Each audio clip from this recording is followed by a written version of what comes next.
Good afternoon, everyone. It's okay, this is a school. I know it's higher ed, but this is a school. My name is Dr. Sean Jackson. I am the proud president of Harry S. Truman College. Thank you. Thank you. I would like to extend a warm welcome to all of our distinguished guests that are with us today. I'm here on behalf of City Colleges of Chicago to introduce you to Innovation One Technology Training and Resource Center. Innovation One uniquely brings together students, educators, and families in the same learning space, fostering a community that creates a multi-generational learning experience that puts innovation and creativity at its center. As a community college, we realize that no matter a person's age or background, there's always something new to learn. Here at Truman, we also understand that togetherness and collaboration is central to learning. The spaces you will see today were created with that in mind. The Innovation One concept stemmed from the need to provide individuals a place to interact and learn new technologies, with an emphasis on providing equitable access to these opportunities throughout our city. The Innovation One Hub, located here at Truman College, along with its satellite sites that will be housed at Daley Arturo Velázquez Institute, Olive Harvey, and Kennedy King, allows city colleges to serve those whose access to technology is affected by systemic and geographic inequalities. I would like to thank Presidents Hollingsworth and Janoski that are with us today.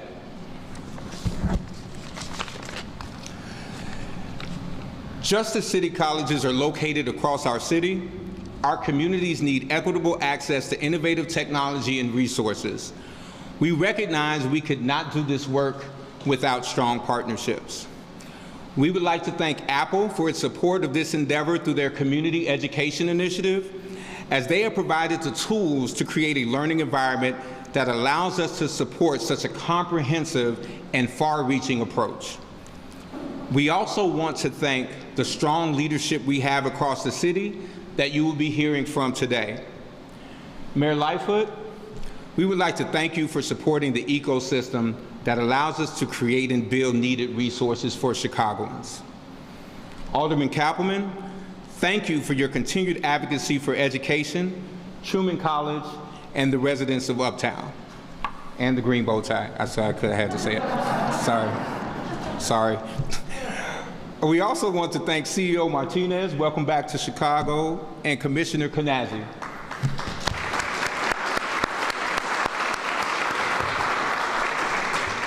The connection between teachers, students, and their families is important.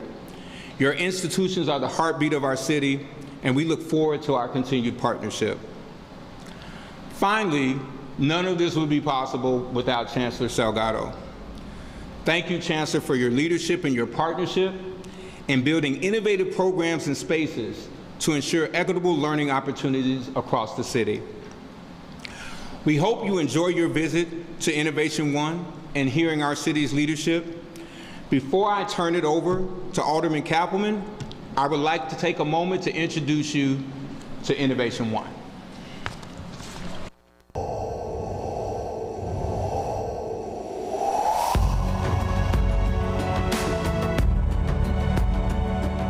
For most of us, there is almost no area in which digital technology has not impacted our lives. However, for many families across the city of Chicago, gaining access to technological resources can be challenging. Chicago is made up of 77 unique neighborhoods, all with their own unique history and sense of pride. However, just like in many large urban cities across our country, zip code often predicts opportunity. The unequal access to these opportunities corresponds closely with the long-standing inequalities that we often see in education and often plague our communities that consist of people of color. Those students who live in these communities often sit in schools that are ill-equipped to meet their ever-changing needs. The educators charged to educate these students often lack the training and resources needed to foster the type of learning environment they desperately seek. And those families who support these students in and out of the classroom are often left to fend for themselves with limited access to resources within their neighborhoods. As part of its community education initiative, Apple is supporting City Colleges of Chicago's vision to become the preeminent public technology learning hub here in Chicago. Chicago needs an accessible space for students, educators, and community to develop and participate in shared 21st century learning experiences. But more importantly, we need to create a learning community that can change the opportunity landscape of this city. Innovation One Technology Training and Resource Center is designed to meet the diverse needs of learners across multiple age ranges throughout the Chicagoland area. It serves as a 21st century learning space for students, an extended classroom and training hub for K-12 and higher ed educators, and a resource and learning center for families. Innovation One is a true learning ecosystem with its physical space serving as a one-stop shop for students, educators, and community. Innovation One is unique in that it strives to bring 3 different types of learners together. In our current landscape, we recognize that there are challenges to engaging and meeting the needs of a diverse group of stakeholders. For students, Innovation One provides access to a quality learning space and programming that they often have limited access to, while at the same time providing equipment and training for their teachers to support the same type of learning in their classroom. For educators, Innovation One provides a learning community that supports both collaboration and innovation. Trainings are offered both virtually and face-to-face to meet the teacher's individual needs, while equipment can be taken out independently or as a classroom set. The Innovation One space can also be reserved for classroom field trips, study groups, or other learning opportunities. For community, Innovation One is designed as a solution for the limited opportunities the adult learner has in engaging in 21st century technological resources beyond their teenage years. Once a part of Innovation One, community members have access to the training and resources available to both our students and educators. We have been utilizing the loaning library, so I have been able to secure 4 iPads as well as a MacBook, and we're using them for a class project this semester. Innovation One will allow them to test out different things, but also get assistance to show them how to do it accurately. This is a good opportunity for us students to get like a learning opportunity in. Innovation One, an inclusive and engaging digital learning space designed for me. For me. For me. For me. For me. For me.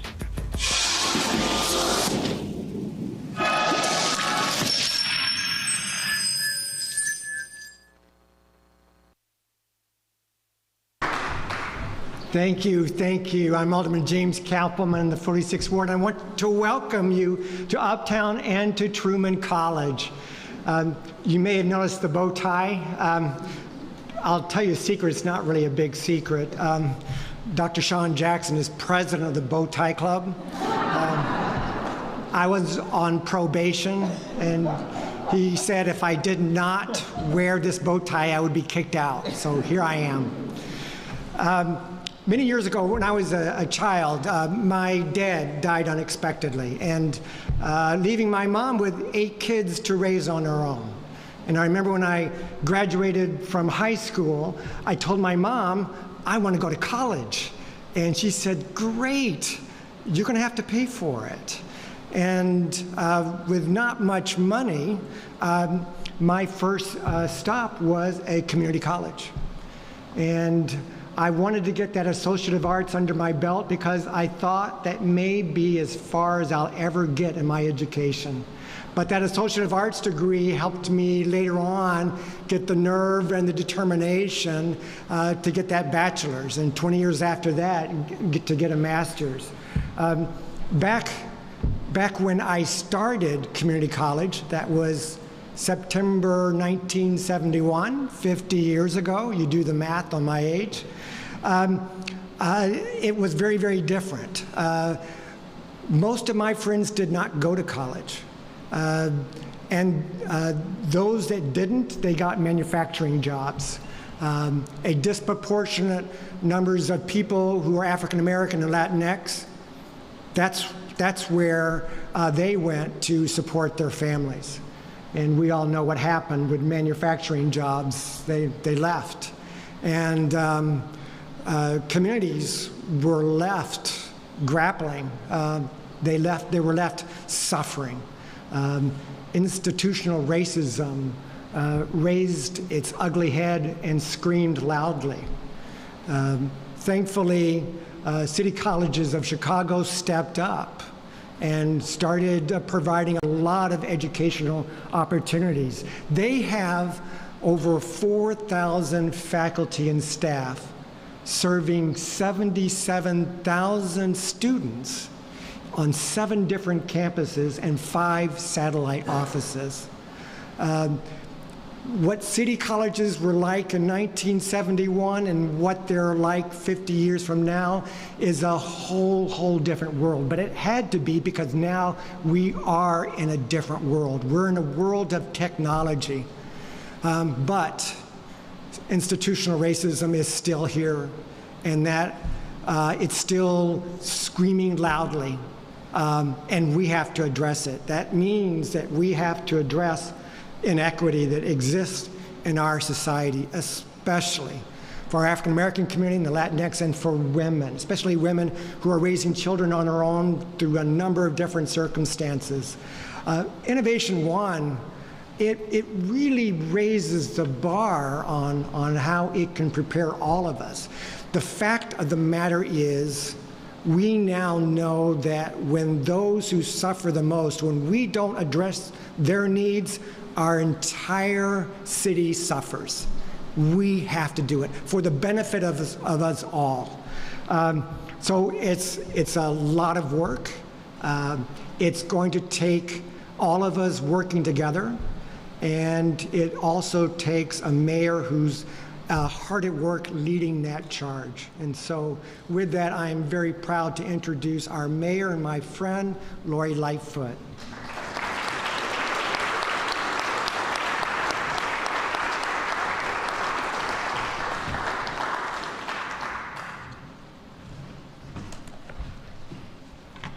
Well, Jim is always a tough act to follow, mostly because he really, and I say this all the time, to me, he is the soul and consciousness of the city council. And today, I think, really underscored that point. Ladies and gentlemen, it is a great day to be at the city colleges, and it's a great day to be at Truman College. You can clap for that.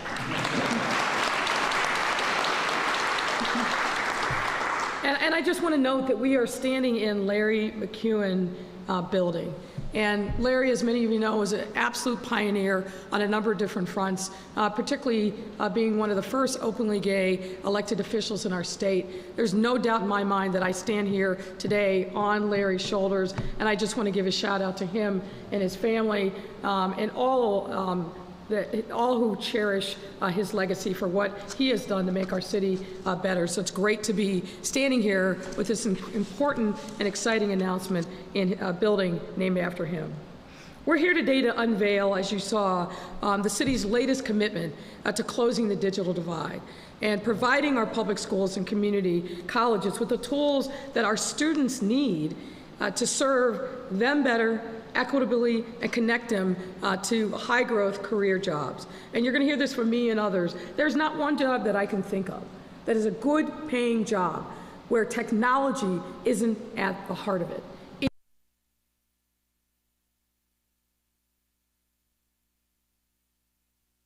To have them take full advantage of these opportunities.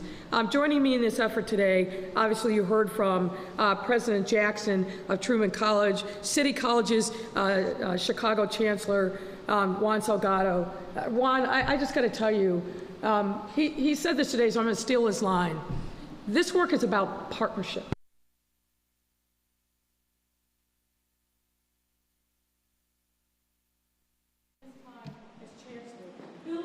A range of important and innovative partnerships that are really not only putting city colleges on the map, we're really creating a workforce for the future that is connected to the business community and making sure that the education that is happening at all of our city colleges is relevant to the employers of today. So I just got to give you a really public round of applause for everything that you're doing.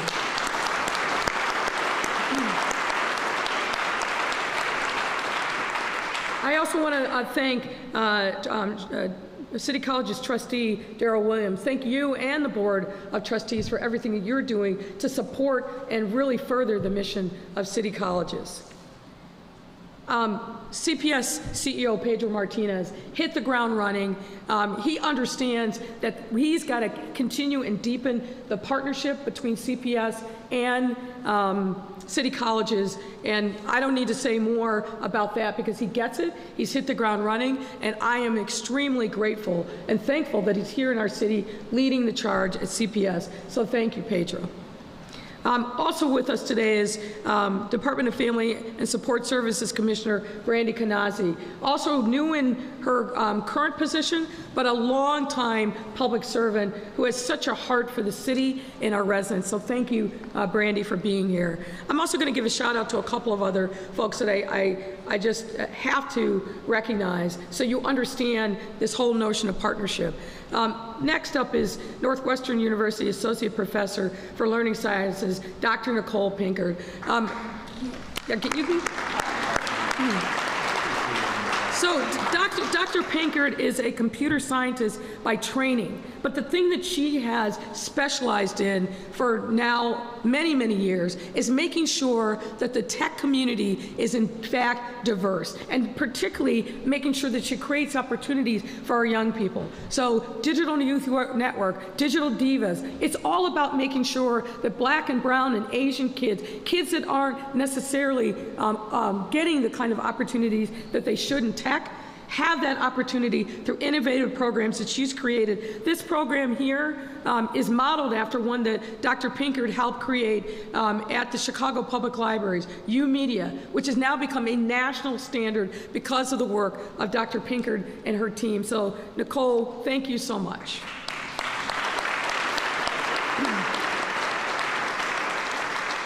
And of course, the team at Apple.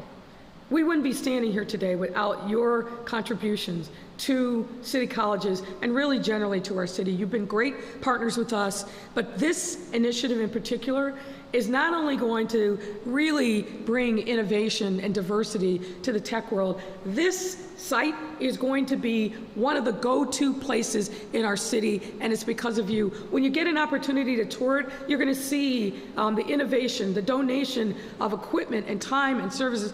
I can't thank you all enough. So that is Community Education Initiative Director Stacy Erb, Project Manager Stephen Lieb, Education Leadership Executive Tracy Ward, and Education Program Manager for Environment, Public Policy, and Social Initiative. That's a big mouthful, Olga Gutierrez.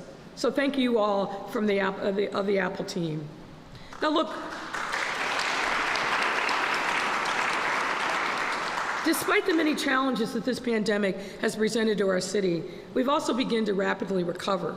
And our economy is absolutely coming roaring back. Almost every major sector has seen new life, from hospitality and tourism, manufacturing, and of course, our tech community. And even throughout the tech community, even throughout the crisis, our tech industry has been growing rapidly, with more and more tech companies choosing to set up operations here and take advantage of our region's step. We have, I think, now 11 unicorns just this year. That means companies that are valued at $1 billion or more. We have now surpassed Seattle as the amount of venture capital that's being invested here in Chicago. But the one thing that I hear over and over again when we visit with members of the tech community is pipeline, workforce pipeline. We've got to have the talent to fill the jobs. And these are great jobs on which you can build a future. And so this initiative here is going to fulfill that pipeline request that we've gotten from our tech community. In our COVID-19 Rapid Recovery Task Force report, one of the key pillars that we focus on is making sure that we leaned into our strengths, and the tech community, of course, is one of them. We called it a sure bet growth sector. And as we continue our ongoing efforts to make sure our recovery is as equitable and inclusive as possible, it's beyond critical that we connect Chicago's own talented and diverse residents with these lucrative tech jobs. That's why I'm so excited to be here at the launch of Innovation One, which represents a partnership between Apple and City Colleges. Innovation One is a technology, training, and resource center that will be housed here at Truman College. And it's driven by two imperatives: social equity and workforce equity. And when you look at the data, it's clear why these imperatives have to be at the center of this new initiative. For example, in 2018, the Bureau of Labor Statistics revealed that many of us all know that women, Black, Latinx professionals are significantly underrepresented in the tech industry. And among U.S. software developers, for example, just 3.9% are Black, 5.3% are Latinx, and 19% are women. We can do better than that. We know we can do better than that. We have to do better than that. And as long as I'm mayor, I'm going to be rolling up my sleeves with all of you, these different stakeholders, to make sure that we change the trajectory of those numbers here in the city of Chicago. We've got to give our residents full access to all the incredible opportunities that the tech industry really provides and will provide into the future. This is a commitment that City Colleges and Apple are both committed to fulfilling through this new partnership. Now, it's everything from equipment and training programs provided by Apple through its Community Education Initiative. Innovation One will also provide CPS and City College's students, teachers, faculty, and staff with a loaning library, which will give them access to tech equipment, a training lab designed for in-person, remote, or flex instruction, studios. And we walked in and the DJ was behind the microphone in the podcast room.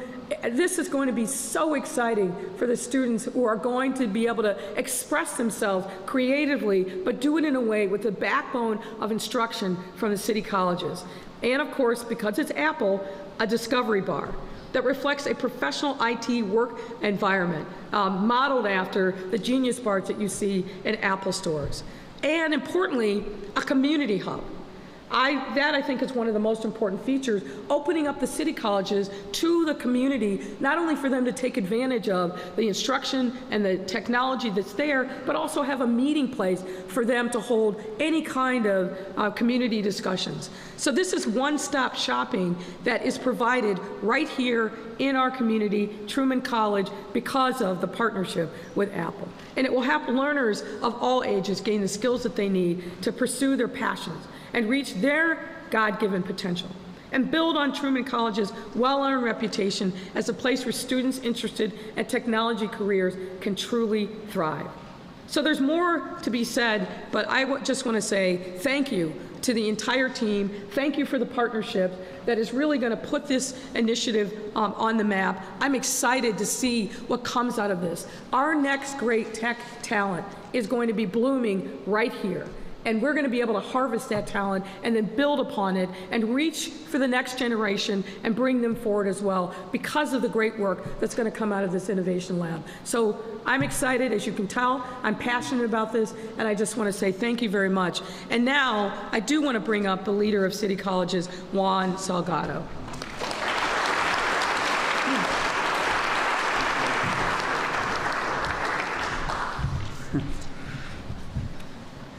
Yeah, I'm going to be brief. I don't really need to say much today, okay? But I'm going to, okay? I'm going to say something today. But let me just start with the mayor, okay? Yeah, look, here's the reality. When you focus on the right things at the very highest level, when you say to a city that equitable opportunity is the pathway to a greater city, one that we can all be proud of, one that's more sustainable, right? And one that grows those people that are here today, all of them, not some of them. When you point towards that and then you create good government, the kind of government that works together, the kind of government that doesn't stay in their lane, they reach out to each other, right? Look, I've been in this city for many years. I have the honor and privilege and opportunity to work within that ecosystem. And I truly believe that opportunities like this, we can get them in our city. But the question is, can we maximize them? Can we make the most of them and make the most of every one of them, not just some of them? And I think that's what today's about. And I want to thank Mayor Lightfoot for setting the tone and the direction at the top. Okay, we're here today.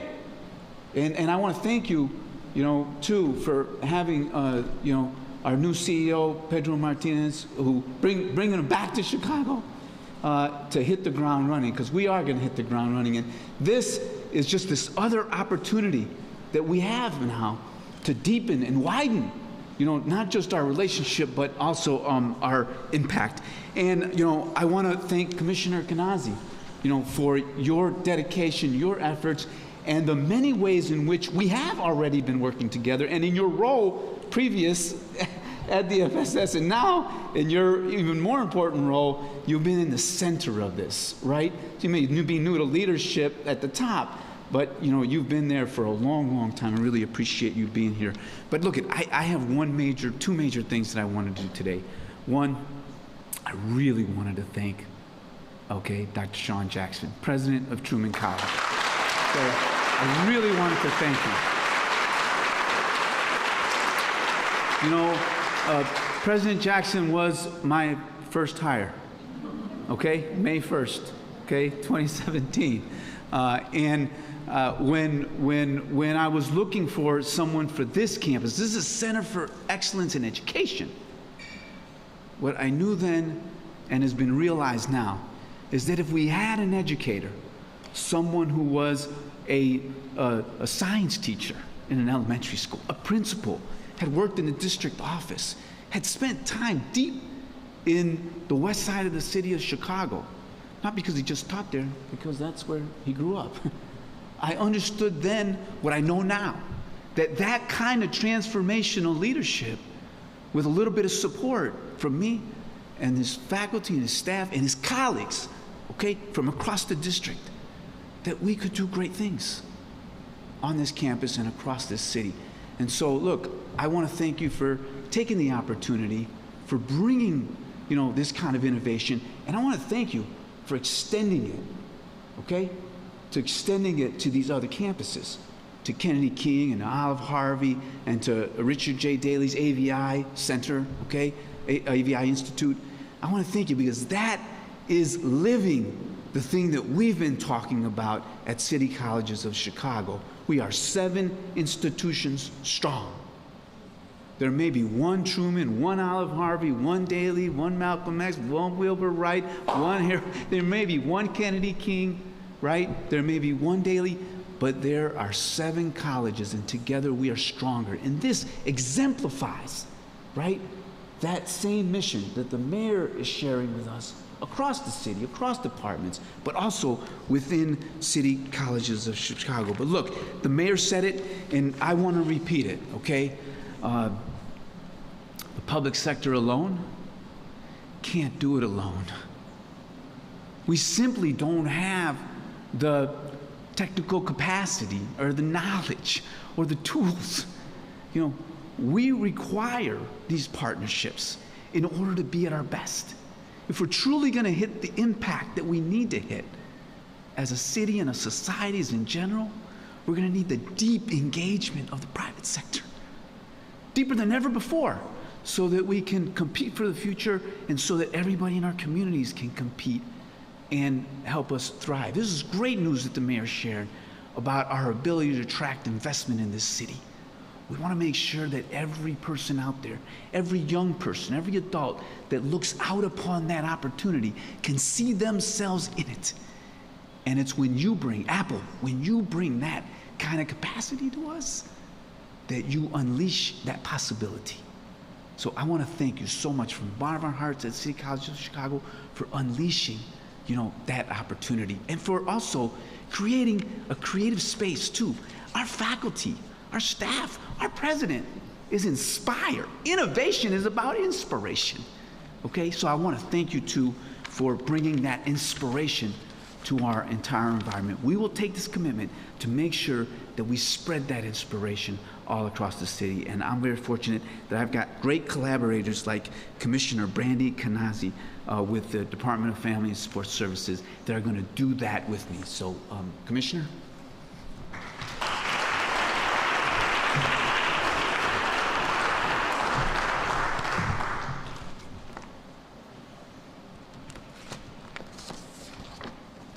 Good afternoon. I am Brandie Kanazi, and it is my honor to lead the Department of Family and Support Services. I am thrilled to take part in the official launch of Innovation One Technology Training and Resource Center. This site represents so much for so many people of all ages. It is truly remarkable. Through my work with Mayor Lightfoot and educational partners at CPS and city colleges, I see firsthand the impact that access to digital technology and career exploration has on developing young people and preparing them for the future. Young people have to see the change they want to be, and this center opens up their world to places they could have only imagined. I know when I speak for everyone here when I say we are grateful for our partnership with Apple. This is a wonderful example of a public-private partnership, working for the public good. This space is also special because it draws in our residents and is not just for our students. I am confident that this new center and the course offerings will take our students and residents all across the city to new learning heights. Through a partnership between DFSS, between our One Summer Chicago Employment Program, City Colleges, Chicago Public Schools, and the Northwestern Center for Excellence in Computer Science Education, we have created the STEAM Ambassadors Program, a community STEAM mentorship program. The STEAM Ambassadors Program is built from the premise that we must nurture STEAM learning within communities by developing a tiered model that trains youth-aged and adult learners. Participants are trained in STEAM skills, leadership, mentoring, health, and wellness interventions so that they can serve as STEAM ambassadors within spaces in their communities. In essence, the STEAM Ambassadors Program is a community STEAM leadership development model that prepares young people for future job opportunities. Through our partnership with Innovation One Center, we will be able to empower the community to work through workforce development, to create opportunities, to share resources and collaborate, and develop additional programming that our communities can benefit from. As the Innovation One Center expands across the city to have satellite locations at Kennedy King, in Inglewood, at Olive Harvey in Roseland, and Arturo Velasquez Technical Institute in Pilsen, these sites will enhance our efforts to expand and create opportunities to tackle access and exposure to technology that so many young people need. These efforts will also be accessible to learners across many age ranges throughout the city, bringing students, teachers, and communities together to learn in a safe space. Throughout the city, our early childhood educators have participated in virtual trainings at Innovation One, engaging in sessions that provided tools and strategies to engage our youngest learners. I'm so proud of the work we're doing to expose young people across our city to technology pathways. I want to thank Mayor Lightfoot, Alderman Kappelman, Chancellor Salgado, Dr. Jackson, and CEO Martinez, as well as Apple, for their commitment to ensure that young people and residents continue to have quality services that they need and we receive it in an equitable and inclusive manner. To all the youth, I look forward to seeing all of the great things you will do because I know the Innovation One Center will prepare you and propel you for success. Again, thank you for having me. I can't wait to see how far our young people will go, how much they will obtain, and how much they will teach us along the way. Next, I will introduce CEO Pedro Martinez. Thank you.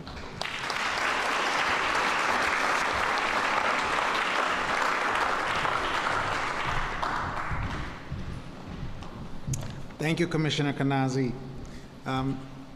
For me and Dr. Jackson, it's just awesome to be in your house. For me, what's exciting, when I think about, this is day 10, and I've been in schools almost every day, and one of the things I can tell you is that the talent, the potential, when I look at our staff, our teachers, our students, there's no shortage of that. When I look at the opportunities that exist in this beautiful city, and I've been saying this, Mayor, I've traveled a lot. Folks, there is no more beautiful city than the city of Chicago. I'll just say that. There's none. But I'll tell you, one of the things that we've always struggled is how do we connect everything? How do we connect? Because when you can take resources and you provide accessibility, that is what helps our children. So many of our students, the challenges that we see in our communities is that our children need to see beyond what's happening in their daily lives. They need to see the potential. They need to see what's possible. That is the power that our teachers have. That is the power that our schools have. But that alone won't be enough. One of the things that I love about our mayor, from day one, it's every challenge that I've had as a new CEO, she said, what else do you need? Let me bring you this agency. Let me bring you this leader to come and help you. She is connecting us. She is making sure that we are leveraging our resources. And so to come now to Truman College, to see what's in place, to know that I already have 2 cohorts of teachers that are already have been part of the program. The fact that there's a mobile, they call it the green truck, right, Dr. Jackson? You know, that we have a mobile resource that can go and take devices to teachers, provide on-site training. As the mayor said, there is no job in today's world that doesn't have technology, that isn't infused with technology. You know, it's interesting, if you look at what's happening in the auto industry, the demand for new autos has never been higher, and guess what? They're not going to be able to produce all the automobiles that are being in demand, not because they're short of steel, not because they're short of certain, you know, the classic raw materials that you think about. It's because they don't have enough computer chips. Think about that for a second, everybody. They don't have enough computer chips. That's why there's going to be a shortage of automobiles this year. That is the society we're living in. And yet, when I see the statistics of the low percentage of women, our Latinx children, our black children that are in these industries, frankly, ladies and gentlemen, it is time. It is time to change that. Because I can tell you firsthand, just in 10 days, I can bring you the talent. I can bring you the students. I can bring you these individuals that have a great work ethic, that are gonna be some of your most loyal employees for our employers. And the way we're gonna get there is we gotta connect these resources. Innovation One, for me, is one of the investments. One of the key investments to train our teachers, to bring technology to our schools, to be able to bring students, working also with our students here in the community college. And everybody, I'll say this, I get this question a lot. I've been in education now for 20 years. I get this question all the time. Well, CEO, superintendent, do kids really need to go to college today? And I say, you know, that's the wrong question. The question we have to ask ourselves is, how do we help our children see what's possible for them and get them to a high-paying job where they can be self-sufficient, where they can take care of their family, where they can contribute back to the community? That's the question. And so for us, our role is to be the connectors from K-12 to the community college, if the children choose to, the universities, but more importantly, to break the barriers in these industries that are high-paying jobs, that today, if the one thing the pandemic has shown all of us, everybody, and I'm very proud of our district, CPS, we distribute over 200,000 devices, but we're just starting to make a dent in the digital divide. And what we learned from this pandemic, technology is no longer a luxury. It is a necessity. You cannot get information without technology.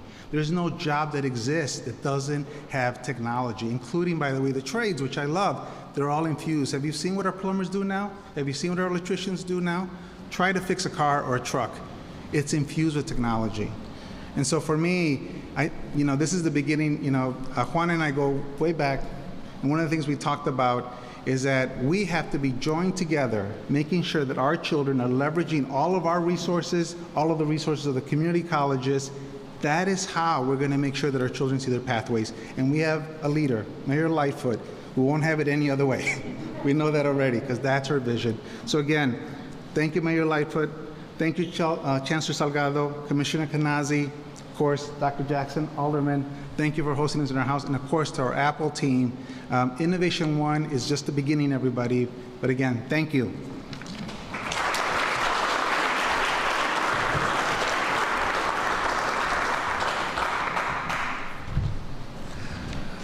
So I'd like to thank you all for coming.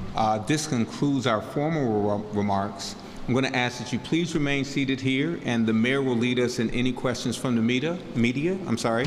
Later after questions, if you haven't yet toured Innovation One, we'll be happy to tour you around the space, but again, we're going to ask that you stay seated. Mayor Lightfoot?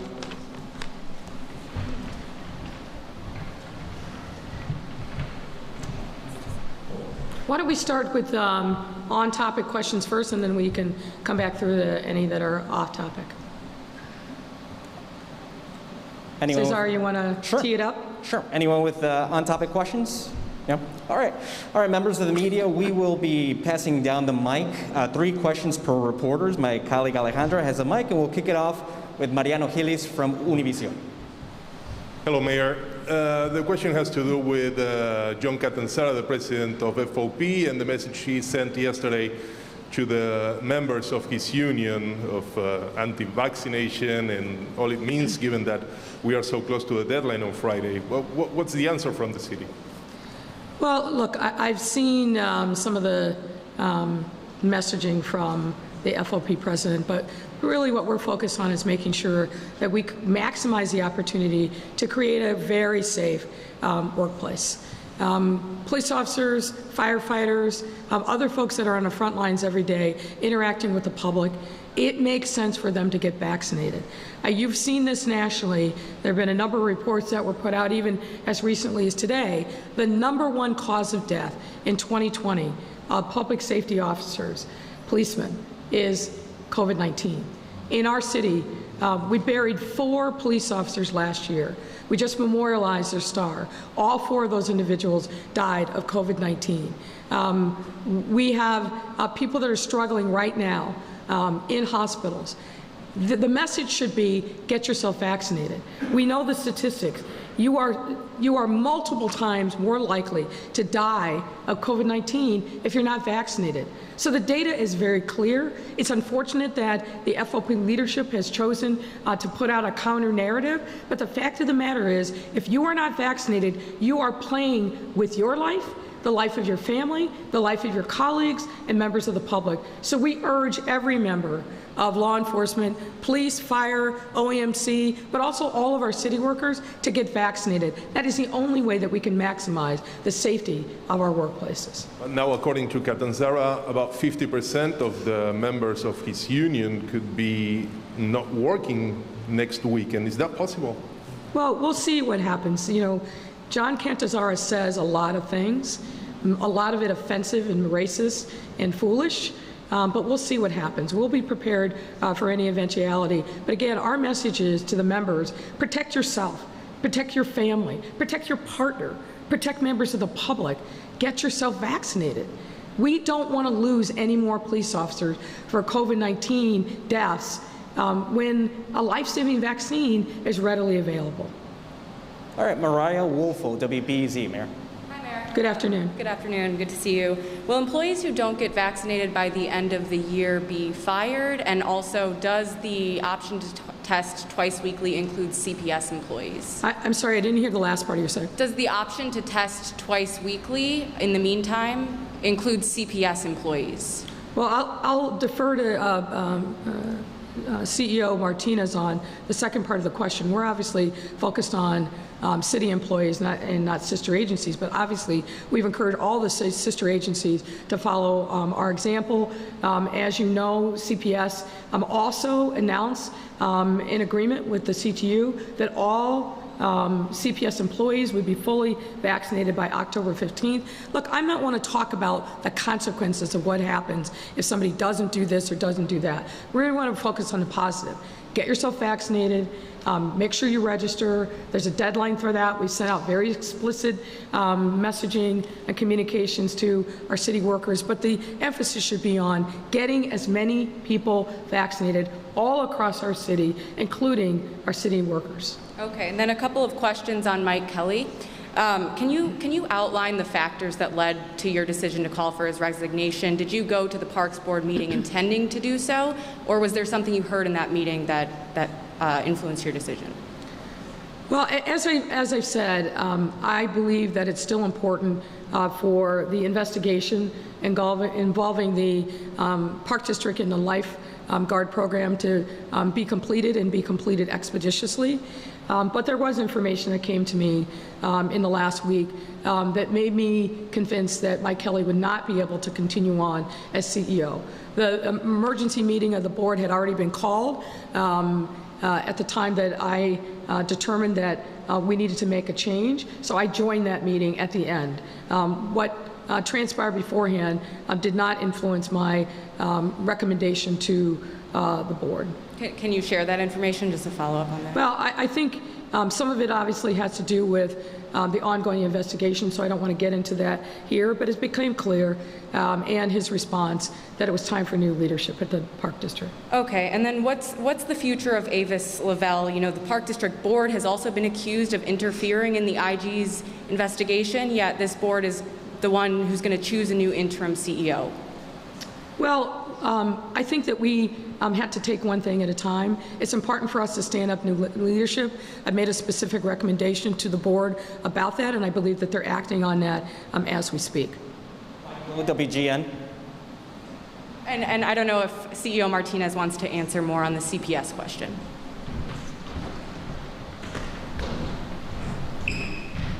So, in fact, at 3, I'm going to be having another media briefing with Dr. Arwady. My guess is I'll see some of you there. But the good news is that we're getting vaccination submissions every single day. We're at over 85% as we speak today. And then what we're looking at is the fact that even by this Friday, there's quite a few individuals that are actually maybe on their first shot. So we're seeing that they're in progress. I actually feel very confident that we're not going to have challenges around individuals being unvaccinated. So I do see some individuals that may go beyond the 15th, but we're going to work with them. We're going to work with them, understand, what is their, maybe we're still receiving, for example, exemptions as well. So I feel really good where we're at, and also we're working with our vendors as well. But again, I'll share more details at our 3 o'clock briefing. Good afternoon, Mayor. Good afternoon. Wanted to circle back on the vaccination issue with the FOP, and one of the concerns that John Catanzaro raised yesterday was what kind of information rank and file officers would have to enter into the portal. Is it simply verifying their vaccination status, or as he suggests, is it some sort of long, lengthy medical history? No, that's not true. Again, we've been very transparent about that from the very beginning. My information, if it hasn't been, it will be uploaded. It's simply determining your vaccination status. And then separately, if you're not getting vaccinated by the 15th, you've got to register and let us know that, and then you've got to upload testing information. So there's all kinds of things that guy will say. Most of it untrue or patently false. We're not trying to do anything other than create a safe workplace. And it's just stunning to me, frankly, in light of the challenges that his membership has had with deaths of people dying just because of COVID, that he continues to foment all this disinformation. It's like, well, I won't go further. It's unfortunate that he gets any platform, any notice, because he's doing a patent disservice to his members every single day. They need to get vaccinated for their own safety, the safety of their family, the safety of their partners, and the safety of the public. I ask you to respond to one other thing that he said, which is that the city has not engaged in good faith negotiations. Yeah, and of course he's going to say that. Untrue, untrue, untrue. We have been engaged with the unions since the summer. And what you should ask him is, why is it that he failed to engage with us and delayed and delayed and delayed and delayed? That's the record. And it's very well documented. So he's going to say all kinds of things. He's threatening litigation. I say, bring it. Because we are going to create a safe workplace for all of our employees. And by doing that, we create safety for members of the public as well. Thank you. Marianne Ahern, NBC5. Mayor, could you give us an update on your meeting with Kim Fox last week? There have been no charges filed yet in that West Side gang shooting. Was the meeting productive? I think the meeting was productive. We still obviously disagree as to whether or not charges could be filed immediately, but the Detective Division is working hard to meet the new standards that the State's Attorney has set. I still believe and encouraged her and her team to look at other options, not just felony murder. I still am where I was before. You have a shooting in broad daylight, captured on videotape. We arrest 2 of the people, and the third was left for dead by his colleagues, and we find a car with a gun in it. I think we can put together a case to charge someone. And so we're going to continue working hard. I'm getting regular updates from the Detective Division on that very point. But one thing that we are agreed upon, the state's attorney, myself, and the police department, is we've got to work together to bring safety to our cities. We had a very candid discussion and going back and forth on both sides. I think we each left there with a better understanding of each other's perspectives, but also opportunities to work together. And I'm confident that we will be able to find common ground going forward. Could we also get your take on your discussion with President Biden after the before the Elk Grove event, as reported that there was some complaints from you that you were being disrespected by the White House? No, Marianne, I'm not going to go there, okay? I'm not going to be in a race to the bottom. Your reporting on that, frankly, has been unfortunate. That's the most charitable thing I can say. The President of the United States come to our city. That is a good thing for us. The President of the United States asked me to travel with him to Elk Grove Village, and I did so in his car at his request. End of discussion. And can we also get your thoughts, and perhaps, I'm not sure if you heard about this while we were here, but historian Timuel Black has passed away, and we wanted to see if you had any thoughts, reaction to that. You know, I do, but out of respect for the family, I want Zenobia, his wife, to be able to speak first. I will have a lot to say about it. I was fortunate enough to visit Dr. Black before he passed away. I won't go further, as I said, out of respect for Zenobia. I want her to be able to speak to this incredibly sad moment first, but I'll have a lot more to say about it after she speaks. All right, moving on to Craig Wall, ABC 7. Hi, Mayor. Can you tell us how many city workers have submitted their vaccination status so we have some idea of where this is even going? I don't have updated information at my fingertips, but we can get that to you. We will definitely be making a fulsome report to the public and the media next week after Friday. We're seeing exponential increases in growth in the number of people that are registering over the portal, but I don't have I don't have current numbers at my fingertips at this moment. You sort of touched on this, but let me just circle back and first of all, if I can clarify. For those people who do not turn in their vaccination status by 11:59 p.m. on Friday, do they go into no-pay status? If they show up to work, are they going to be sent home, or what will be the procedure on Saturday? So on Friday, we need 2 pieces. By Friday, we need 2 pieces of information. If you've been vaccinated, you've got to upload your vaccination information to the portal. If you are choosing the testing option, which expires at the end of this year, we need to know that as well. So that's the first threshold that city employees have to meet. We've been messaging that and communicating with them now for quite some time. Another message is going out today, if it hasn't already, to really be very clear and explicit what the expectations are. And my hope is that no one goes into a no-pay status, but we will hold people accountable if they don't submit the information as requested. So what will the city do if up to 50% of cops go into work and get sent home this weekend? I don't expect that to happen. And again, I'm going to be focused on the positive, which is hoping that all of our city employees, whether they are sworn or civilian, do their duty and make sure that they get vaccinated. And if they're going to go to the testing often, they got to tell us that too. But you know, I've been very clear.